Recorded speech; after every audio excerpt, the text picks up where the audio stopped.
Welcome to the Shadow MPC for Yorkshire, a partnership between Clive Owen LLP and the York Press. There's been a mixed bag of figures recently. Inflation is rising, unemployment is falling. We want to know if our members are seriously considering an interest rate rise to tackle inflationary pressures, or if it's not of great concern and are other factors in play. If these colleagues were on the real Bank of England MPC, how would they vote?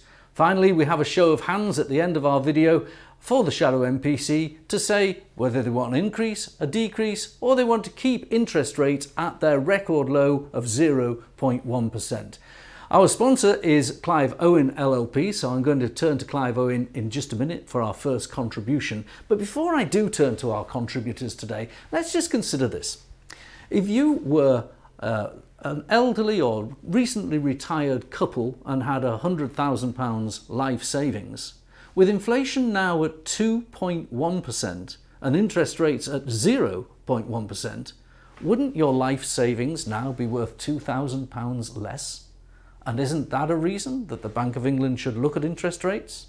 There's a starting point. Let's see what the panel think.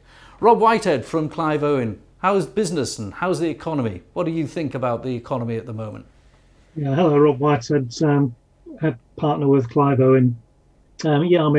Obviously we're a business as much as the clients that we look after. So from our own perspective, we've seen business being very buoyant throughout the last 12 months and continuing to be so. Complete mixed bag for business out there. A lot of businesses are actually looking at selling, and that's not as a knee-jerk reaction to the pandemic, but these are businesses that were already planning to do that before the pandemic and put their plans on hold. Now seeing the plans right to go ahead with that, and there is a lot of buyers out there looking to buy businesses as well. But again, across the sector, mixed bag really. Leisure industry obviously taking a real hammering, but hotel businesses, they're seeing massive demand at the moment. Bookings, well ahead of historic rates, fully booked up for weeks and months to come, charging full rates, no discounting going on. So they're having a bumper time at the moment, obviously trying to make up for bad times in recent months. Some niche businesses doing very well, and other businesses are starting to see some impacts of shortages in the supply chain, which is inevitably increasing prices. So there's some inflationary pressure there. So Rob, on balance, do you think that any of your clients and your cohort are concerned about inflation? It is 2.1% now, more than the Bank of England's target. Yeah, well, I think they're concerned about inflation in terms of the costs that are coming into the business, for sure. Some raw materials and other selling costs are increasing. Quite a lot of businesses are looking to pass those increases on to their customers. Others are a bit more cautious about whether they can do that or when they can do that. So there is definitely some inflationary pressures that are affecting businesses. But at this stage, I don't think an interest rate increase would be welcomed by businesses, because I think that's just a bit, it's too soon to do that at this stage. Where we're still in the sort of wait and see phase, in my view. Okay, let's move on to Jill next. Jill Gitson from GSM Group. You manufacture things. Remind us what you make, Jill. So GSM manufacture durable metal labels. We look after engineering enclosures that are used in sort of high-end speakers and the leisure industry as a whole, often around fire surrounds, anything really that is involved with that. We also have a stock and system software that we sell up in Barnard Castle, and we sell associated hardware with that. But I ditto really what Rob has been saying in regards to raw materials. From a manufacturing point of view, it is we have seen unbelievable inflation in metal prices, stainless steel being up at 25% this time last year.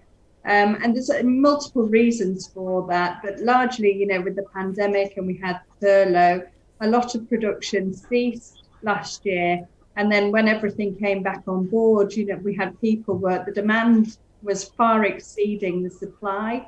And so we're really being penalised with that. We're also noting quite a long lead time with anything that we're buying at this moment while operations are still trying to get up and coming. So it is a very, very tricky trading time.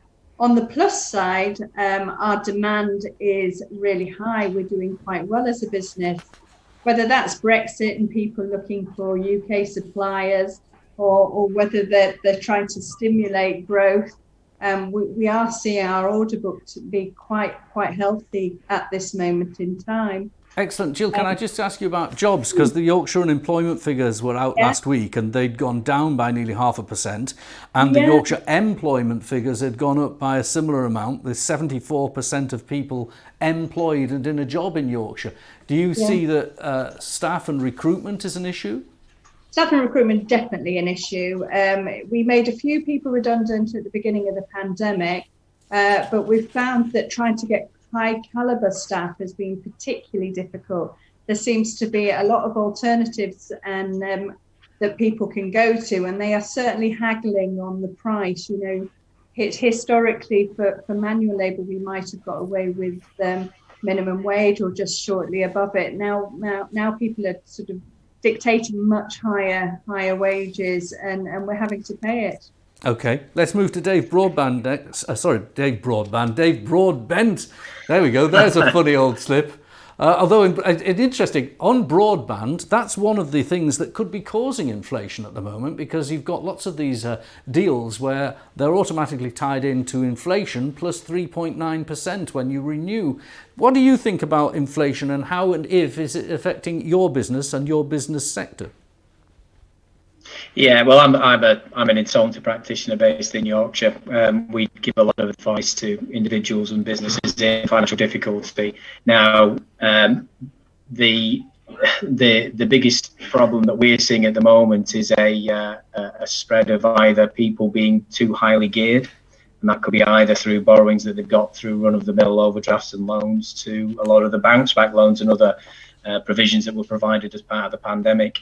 I think any sort of increase, even the slightest increase in an interest rate, could have quite detrimental effects on businesses. And certainly we are still seeing a large amount of businesses that are struggling with cash.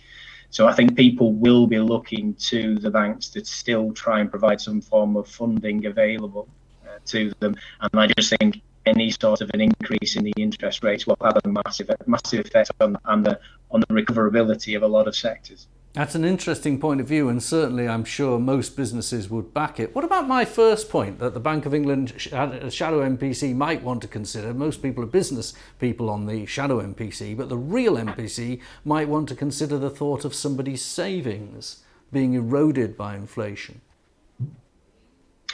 Yeah, I guess one thing that we are seeing at the moment is people not spending. I think if you look at most sectors at the moment, I think people are still very nervous. We're still coming out of the pandemic. People still not spending as much as what they did. I think there's still 1.8 million people still on the furlough at this moment in time. So I think people are still a little bit worried. The hospitality sector in particular, that is struggling a lot at the moment, generally because people are seeing their turnover levels being 25-30% down. I think it doesn't strike too many people as being general high streets are a lot quieter. I know I read something in the news the other day where people were saying they're expecting there to be this big bounce back and people spending lots of money when we're coming out of this pandemic. But the results at the moment, I think, aren't reflecting that. All right, let's turn to someone who might have a view on that. Steve Lowe from NewsQuest. Of course, they own the York Evening Press. These videos on the York Evening Press website. Steve, if anyone can help the high street bounce back, it's your paper advertising consumer products. What do you think the economy is like, and how are you seeing it reflected? Hi everyone. Well, for Yorkshire, I think there's still a great deal of nervousness across all sectors.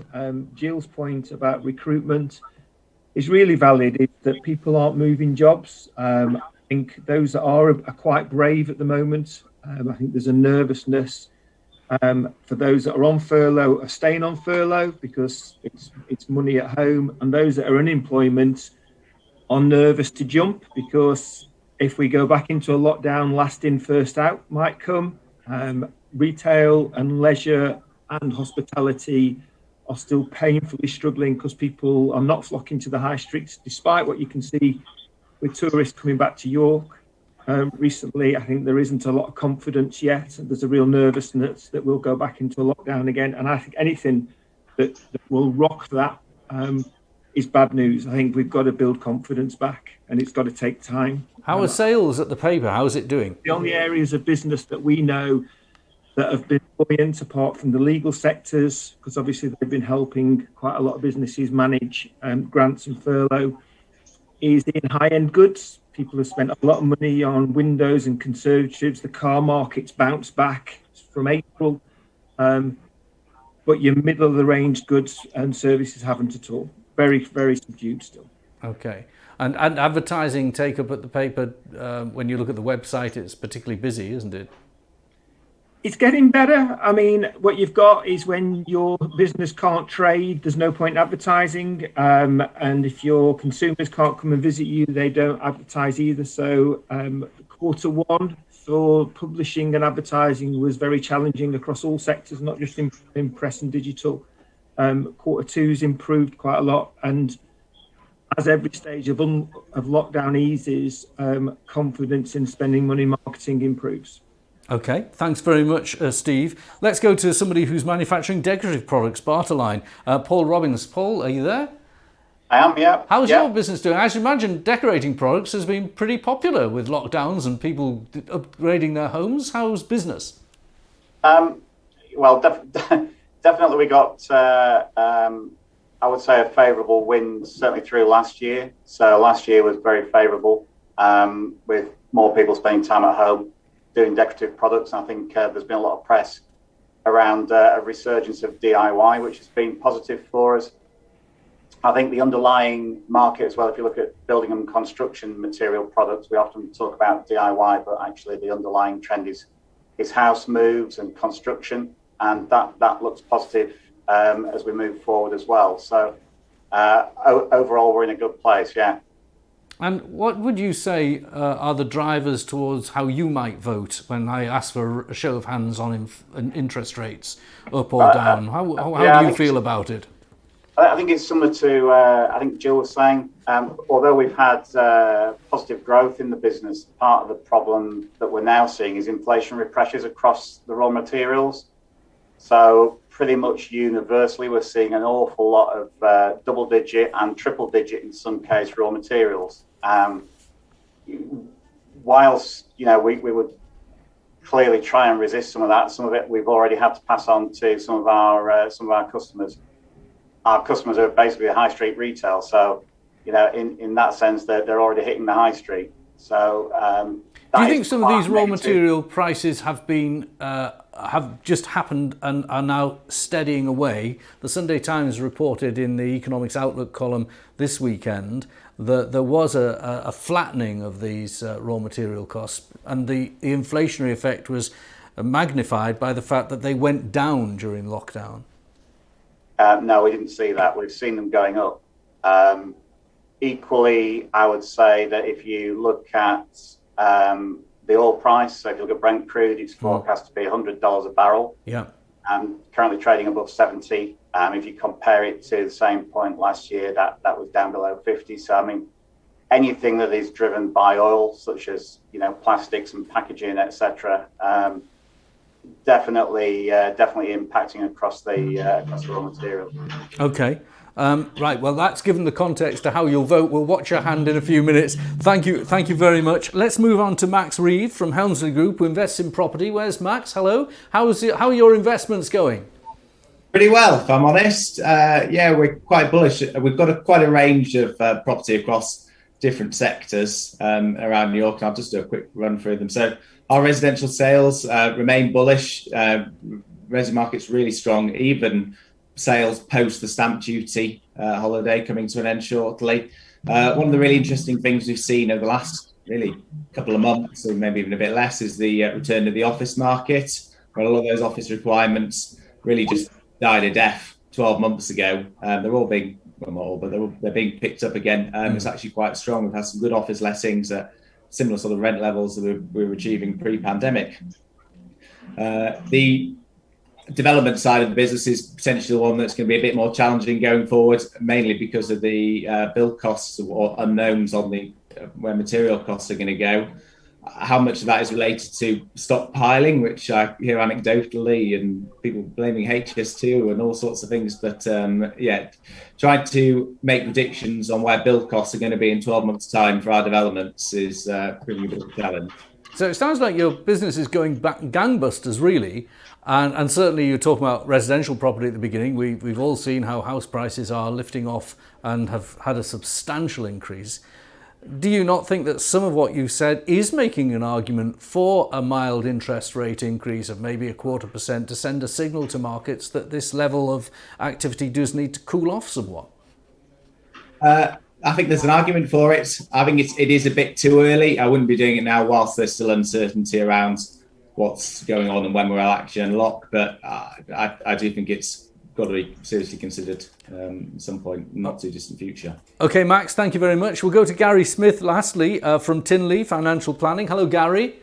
Good afternoon. Now, I know that you'll be looking at your own clients and helping them plan their finances so they're not caught out. I suppose my initial question was directed to somebody like you. If you had a couple approaching retirement with a lifetime savings of more than £100,000 and they saw inflation at 2.1%, that is like a tax on them of 2%, isn't it? Potentially, but it depends what you do with it. And cash is king is probably not the correct place to be at the moment. And the discussions we are having is what to do with that cash. National savings was probably the last bastion that was getting used last year. But when those rates were slashed from 1.15% to 0.01% overnight, that did create an issue. And it's having discussions about how much you retain in cash and how much are you prepared to invest? Because whilst inflation CPI is at 2.1%, as other people have already mentioned, the actual rate of inflation that you suffer is probably significantly greater because it very much depends upon what you're spending at the moment. The other thing you've got to balance out is the government's debt's now through £2.1 trillion. And if interest rates go up, how much is the cost of servicing that debt going to be? It's an interesting point, Gary, but the Bank of England isn't supposed to look at that, are they? They're not supposed to be an arm of the government anymore. I suspect they are doing. Absolutely, I think they will, but I think you'll find, from a global perspective, I think there will be a period where inflation will be accepted because governments and central banks have spent over $9 trillion supporting the financial markets over the last 12 months. And you will not be able to repay that through taxation. Otherwise, the economy will just grind to a halt. And one of the ways you can reduce that is by inflating some of that debt away. So you might not get the Chancellor sending letters to the Governor of the Bank of England saying, why aren't you hitting your 2% target as aggressively as they have done in the past? But we'll have to see him. Maybe the Chancellor should be sending letters to the bank saying why he hasn't met his borrowing targets. Yeah, absolutely. So what we're finding is position people's investments, whether it be in pensions or investments, in assets that tend to do well in a low interest, high inflation environment. And things like that would be, as Matt has already mentioned, office space tended to be an area we'd look to invest in. Shares in companies that will do well and do pay dividends that go up with inflation. Unilever being a good example from the past. And it's all about positioning those portfolios to try and address that. But I think a lot of the inflation you're seeing at the moment is a lot to do with supply chain issues. I think the shortage of semiconductors is really going to bite in the coming months. IBM have said it's going to be 12 to 18 months before that's back on stream. And as someone like myself who wants to buy a PlayStation 5, you can't get one. I think what you'll find same with cars. I've got a car on order and it's been delayed. Yeah, there's going to be issues with cars by the end of the year.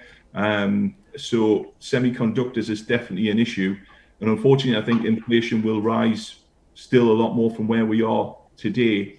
and I don't think interest rates will make a jot of difference to that, because it's just a lot. You've got containers that are in the wrong places around the world. We need to get, the shipping, the Suez Canal issue earlier in the year didn't help matters. So a lot of it, everything's in the wrong place, which doesn't help. And as someone who's about to start an extension on a house, I am fully aware of the cost that bricks and cement and timber and everything else is going up, and I'm going to feel that pain. So therefore, my rate of inflation will probably be significantly greater than 2.1%. But raising interest rates, I don't think will make any difference. And the final point is, we are seeing some evidence of revenge spending, because what we've been through in the last 12 months, those people who even on furlough or retained their job because they couldn't spend, they've got money in their pocket, probably for the first time, and they want to go out and they want to, as a revenge against COVID, go out and spend. They want to try and book holidays. You saw what happened when Portugal was allowed to open 2 weeks ago before it closed, inundated with holiday requests. People are still moving house. They're still looking to upsize, or those people in retirement who might downsize to release some cash. So inflation is definitely an issue, but I personally do not feel that it's a wage increase-led inflation or something where interest rates would necessarily make a big difference in the short term. That revenge spending is a great point, particularly as when everything does reopen, VAT on hospitality will restore itself from 5% to 20%. So there's more inflation in the system anyway. Gary, thank you very much. Let's put all of our contributors on screen. I'm going to call for the vote now. So the first vote is, should anyone believe we should put more liquidity in the system, whether it be interest rate cuts or more quantitative easing? Hands up for more in the system. 0 hands.